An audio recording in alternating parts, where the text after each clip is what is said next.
ఈ సంఘటన 1819లో జరిగింది. ఒక స్పానిష్ షిప్ శాంటాల్మో సముద్రంలో ప్రయాణిస్తుంది. ఆ షిప్లో 644 మంది ఉన్నారు.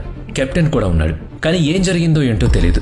అకస్మాత్తుగా షిప్ నీళ్లలో మునిగిపోయింది. అందులో ఉన్న 644 మంది కూడా నీళ్లలో మునిగిపోయారు. అయితే వాళ్ళంతా ఎక్కడికి వెళ్లిపోయారో ఎవరికీ తెలియదు.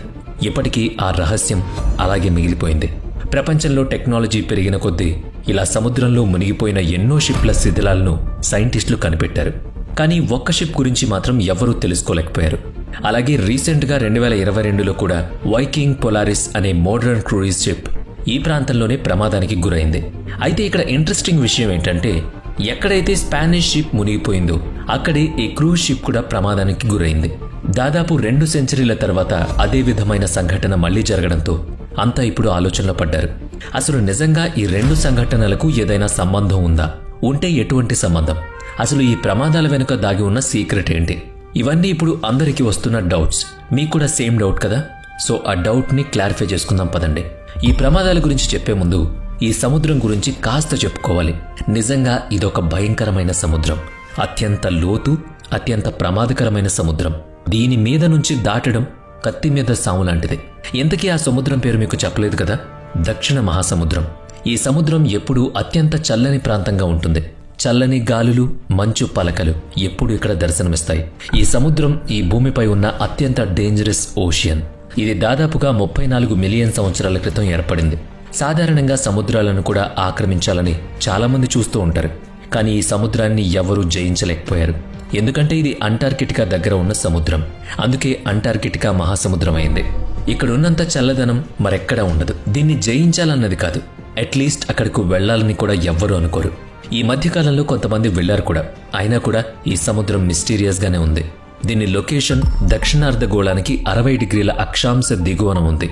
ఇంకా క్లియర్గా చెప్పాలంటే ఈ సముద్రం పసిఫిక్ మహాసముద్రం, అట్లాంటిక్ మహాసముద్రం, హిందూ మహాసముద్రానికి దక్షిణాన, అలాగే అంటార్కిటికా ఖండానికి చుట్టూ ఉన్న జల ప్రాంతం. ఈ దక్షిణ మహాసముద్రం సైంటిస్టులకు, ఎక్స్ప్లోరర్లకు ప్యాషనేట్ గా మారిపోయింది. అక్కడున్న మిస్టరీస్ ని ఛేదించడానికి అటెన్షన్ ఎక్కువైంది. అంతేకాదు ఈ ప్రాంతం ఉత్తర దక్షిణ అమెరికా మధ్య ఉన్న డ్రాక్ ప్యాసేజ్. ఈ ప్రాంతంలో ప్రయాణించడం అంత ఈజీ అయితే కాదు. భయానకమైన వాతావరణం ఇక్కడ ఉంటుంది.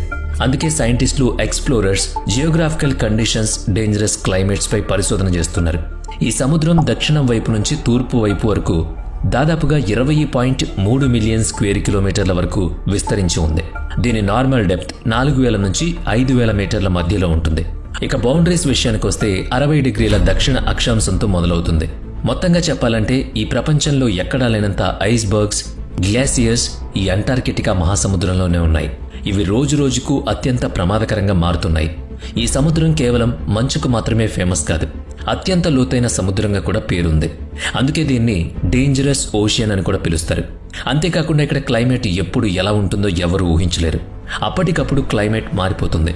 ఇక్కడ వీచే గాలులు అత్యంత వేగంగా వీస్తాయి. అందుకే అలలు కూడా చాలా ఎక్కువ పైకి ఎగిసి పడతాయి. ఒక రకంగా చెప్పాలంటే రాకాసి అలలు. పెద్ద పెద్ద తుఫాన్లకు ఈ గాలులు కారణమవుతాయి. ఇలాంటి టైంలో ఇక్కడ ఏ ఓడ ఉన్నా మునిగిపోవాల్సిందే. అందుకే ఇక్కడికి రావడానికి ఎవరూ ఎక్కువగా ఇష్టపడరు. ఎందుకు ఇష్టపడతారు చెప్పండి? ఈ అలలను చూస్తుంటేనే మన గుండె ఆగిపోతుంది. మరి నిజంగా అక్కడ లైవ్లో ఉంటే టూ డేంజరస్ సిచ్యువేషన్ కదా. ఇక్కడ టెంపరేచర్ ఎప్పటికప్పుడు పడిపోతుంది. ఎప్పుడు అక్కడ 0 డిగ్రీస్ కంటే తక్కువే నమోదవుతుంది. హ్యూమన్ లైఫ్కి ఇది చాలా ఛాలెంజింగ్ మూమెంట్.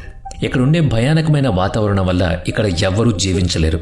లేదంటే ఎప్పుడో మనుషులు వాళ్ళ స్వార్థం కోసం దీన్ని కూడా నాశనం చేసి ఉండేవారు. అలాగే ఇక్కడ ప్రవహించే నీరు అన్ని సముద్రాల కంటే చాలా స్పీడ్గా ఉంటుంది. ఎంతటి స్పీడ్లో ఓడలు ఈ నీటిపై ఎలా వెళ్లగలవో మీరే ఊహించండి. ఇక ఈ సదరన్ ఓషియన్ ఎంతటి ప్రమాదకరమైందో ఇప్పటి వరకు మీకు నేను చెప్పాను కదా. ఇప్పుడు దీని ఉపయోగాలేంటో చెప్పుకుందాం. ఈ సదరన్ మహాసముద్రం ఈ ప్రపంచంలో ఒక ముఖ్యమైన పాత్ర పోషిస్తోంది. ముఖ్యంగా వాతావరణం స్టెబుల్గా ఉండడంలో దీనిది ముఖ్య పాత్ర. అలాగే గ్లోబల్ వార్మింగ్ కంట్రోల్లో ఉండడానికి ఇది చాలా బాగా ఉపయోగపడుతుంది. అంతేకాకుండా ఈ మహాసముద్రంపై ఉండే క్లైమేట్ వల్లే ఇతర మహాసముద్రాల క్లైమేట్ ఆధారపడి ఉంటుంది. అందుకే ఈ సముద్రాన్ని spinal ocean of the oceans అంటారు. జనరల్గా మహాసముద్రాలు వ్యాపారులకు బాగా ఉపయోగపడతాయి. దేశ ఆర్థిక పరిస్థితి ఈ సముద్రాలపైనే ఆధారపడి ఉంటుంది. ఈ సముద్రాల ద్వారా జరిగే వ్యాపారాలపైనే ఆధారపడి ఉంటుంది. కానీ ఈ సదరన్ ఓషియన్ పై మాత్రం కాదు. ఎందుకంటే ఇక్కడకు మర్చెంట్ షిప్లే కాదు, మనుషులు రావడానికి కూడా భయపడతారు. ఇక్కడ వాతావరణం ఎప్పుడు ఎలా ఉంటుందో ఎవరికీ తెలియదు కాబట్టి. వేగంగా వీచే గాలులు, పైకి ఎగిసిపడే అలలు, విపరీతమైన -డిగ్రీ చలి, ఇవన్నీ కూడా ప్రయాణాన్ని సాఫీగా సాగనివ్వవు, ప్రమాదకరంగా ఇట్టే మార్చేస్తాయి. అలాంటప్పుడు ఈ సముద్రంపై ఎవరైనా సర్ఫేస్ చేయాలని అనుకుంటారా? ఈ భూమిపై ఇలాగే గ్లోబల్ వార్మింగ్ పెరిగిపోతుంటే ఈ మహాసముద్రంపై తీవ్రమైన ఎఫెక్ట్ పడుతుందని సైంటిస్టులు కంగారు పడుతున్నారు. క్లైమేట్ చేంజ్తో అక్కడ మంచు కూడా నెమ్మదిగా కరిగిపోతోంది. ఇది అలాగే కొనసాగితే అక్కడ మంచు వల్ల కరిగి నీటి మట్టాలు పెరుగుతాయి. 1819లో స్పానిష్ షిప్ శాంటెల్మో ఈ మహాసముద్రం పైన ప్రయాణిస్తున్నప్పుడే పూర్తిగా మునిగిపోయింది. అందులో ఉన్న 644 మంది కెప్టెన్తో సహా నీళ్లలో సమాధైపోయారు. అయితే వాళ్ళంతా ఎటుపోయారు? వాళ్ల శవాలు కూడా దొరకలేదు. ఇప్పటికీ అది రహస్యమే. ప్రపంచంలో టెక్నాలజీ పెరుగుతోంది, కానీ ఇలాంటి కొన్ని రహస్యాలు మాత్రం ఆ టెక్నాలజీకి కాదు కదా, కాలానికి కూడా అందటం లేదు.